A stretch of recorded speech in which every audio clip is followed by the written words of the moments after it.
അപ്പോൾ ഇന്ന് നമ്മുടെ സിമ്പിൾ ആൻഡ് ഹമ്പിൾ രസമാണ് കേട്ടോ ഉണ്ടാക്കിയത്. അപ്പം ഞാൻ സ്റ്റൗവിൽ ആസ് യൂഷ്വൽ ചട്ടി വെച്ചു, വെളിച്ചെണ്ണ ഒഴിച്ചു, കടുക് പൊട്ടിച്ചു, എന്നിട്ട് അതിൽ തക്കാളി ഇട്ട് നന്നായിട്ട് വഴറ്റാൻ തുടങ്ങി.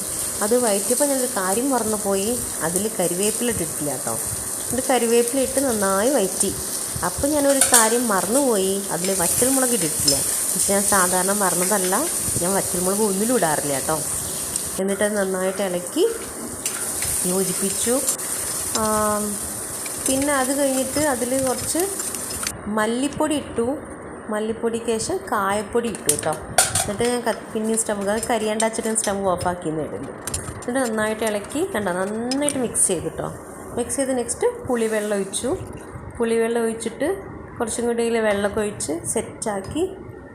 ഉപ്പ് പാകത്തിനിടണ്ടായിരുന്നു, അപ്പോൾ ഞാൻ ഉപ്പിട്ടു. എന്നിട്ട് നന്നായിട്ട് തിളയ്ക്കാൻ വേണ്ടി വെച്ചു. തിളയ്ക്കാൻ തിളച്ച് വരുമ്പോൾ ഞാൻ അപ്പുറത്ത് പിന്നെ വെളുത്തുള്ളിയും ജീരകവും ചതച്ച് വെച്ചിട്ടുണ്ടായിരുന്നു.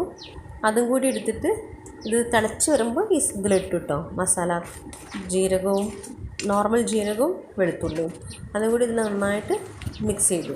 മിക്സ് ചെയ്ത് നന്നായിട്ട് തിളച്ച് വന്നപ്പോൾ മല്ലിയില അതിലിട്ടു. മല്ലിയില ഇട്ട് ഈ രസത്തിലൊരു സാധനം, മെയിനായിട്ടൊരു സാധനം ഇട്ടിട്ടില്ല.